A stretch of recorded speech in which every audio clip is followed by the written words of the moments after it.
మొన్నటిదాకా ఉప్పు నిప్పులా చిటపటలాడిన శత్రువులు నేడు చెట్టాపట్టాలేసుకొని డ్యూయెట్ పాడుకుంటున్నారు. ఆ ఇద్దరు నేతల విచిత్ర మైత్రిని చూసి ఆ ఇద్దరు నేతల అనుచరులే ఆశ్చర్యపోతున్నారు. ఇక వారు ప్రాతినిధ్యం వహించే పార్టీ నేతలైతే ఏమీ అర్థం కాక తలలు పట్టుకుంటున్నారు. రాజకీయాల్లో శాశ్వత శత్రువులు ఉండరు, అలాగే శాశ్వత మిత్రులు ఉండరు. నిన్న కత్తులు దూసిన వారే నేడు కౌగిలించుకోవచ్చు. ఉమ్మడి మెదక్ జిల్లాలో రెండు పార్టీలకు చెందిన ఓ ఎమ్మెల్యే, ఓ ఎంపీ మధ్య నెలకొన్న స్నేహబంధంపై ఫోకస్. తెలంగాణ రాష్ట్రంలోనే అత్యంత సంపన్నమైన నియోజకవర్గం పటాన్చేరు.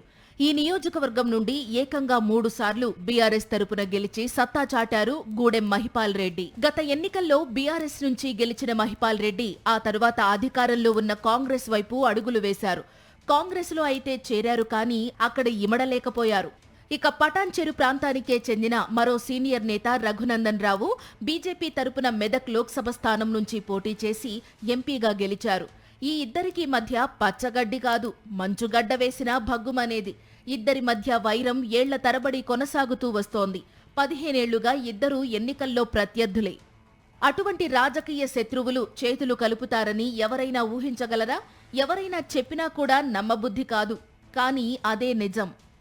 ఇటీవల జరిగిన మున్సిపల్ ఎన్నికల్లో ప్రస్తుతం కాంగ్రెస్ నీడలో ఉన్న గూడెం మహిపాల్ రెడ్డి, భారతీయ జనతా పార్టీ ఎంపీగా ఉన్న రఘునందన్ రావులు ఇద్దరూ కలిసి పార్టీల విప్లను ధిక్కరించి కాంగ్రెస్ బీజేపీలకు శత్రుపక్షమైన బీఆర్ఎస్ కు అనుకూలంగా ఓటేయడం రాష్ట్ర వ్యాప్తంగా చర్చకు దారితీసింది. పటాన్చేరు నియోజకవర్గంలోని ఇస్నాపూర్ మున్సిపాలిటీకి జరిగిన ఎన్నికల్లో మొత్తం 26 వార్డులు ఉంటే అందులో బీఆర్ఎస్ 12 స్థానాలు గెలుచుకోగా కాంగ్రెస్ 10 స్థానాలతో సరిపెట్టుకోవలసి వచ్చింది. స్వతంత్రులు 4 స్థానాల్లో గెలిచారు.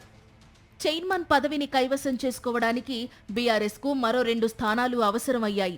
ఆ సమయంలో చిత్రంగా గూడెం మహిపాల్ రెడ్డి, రఘునందన్ రావులు ఇద్దరూ ఒకే కారులో వచ్చి బీఆర్ఎస్ కు అనుకూలంగా ఓటేసి అందర్నీ విస్మయానికి గురిచేశారు. ఈ ఇద్దరి కారణంగానే ఇస్నాపూర్లో కారు పార్టీ కాలర్ ఎగరేసింది. కాంగ్రెస్ పార్టీకి భంగపాటు జరిగింది. గూడెం మహిపాల్ రెడ్డి వెన్నుపోటు పొడిచారని కాంగ్రెస్ నాయకత్వం కుతకుతలాడింది. అయితే ఎన్నికలకు ముందే మహిపాల్ రెడ్డి బీఆర్ఎస్ ను గెలిపించుకోవాలంటూ పటాన్చేరులో తన అనుచరులకు దిశానిర్దేశనం చేశారు. ఇటు గూడెం మహిపాల్ రెడ్డి ఇలా గీత దాటితే ఇక క్రమశిక్షణకు మారుపేరుగా చెప్పుకునే భారతీయ జనతా పార్టీకి చెందిన ఎంపీ రఘునందన్ రావు బీఆర్ఎస్ కు అనుకూలంగా గూడెంతో కలిసి రావడం చర్చనీయాంశమైంది.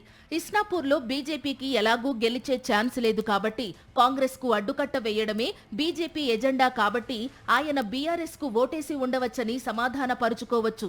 అయితే ఆగర్భ శత్రువులా భావించే గూడెం మహిపాల్ రెడ్డితో ఎందుకు కలిశారు, ఎలా కలిశారు అన్నదే ఇప్పుడు చర్చకు దారితీస్తోంది. పటాన్చెరు నియోజకవర్గంలోని రియల్ ఎస్టేట్ వ్యాపారులే ఈ ఇద్దరు నేతలను కలిపారన్న ప్రచారం జరుగుతోంది. మీ ఇద్దరూ కలిసుంటే మా వ్యాపారాలు ప్రశాంతంగా ఉంటాయి, మీలో మీరు ఎందుకు గొడవలు పడ్డమని రియల్ ఎస్టేట్ వ్యాపారి ఒకరు ఇద్దరికీ నూరిపోశారట. దాంతో గూడెంతో పాటు రఘునందన్ రావు కూడా సానుకూలంగా స్పందించి చేతులు కలిపారట.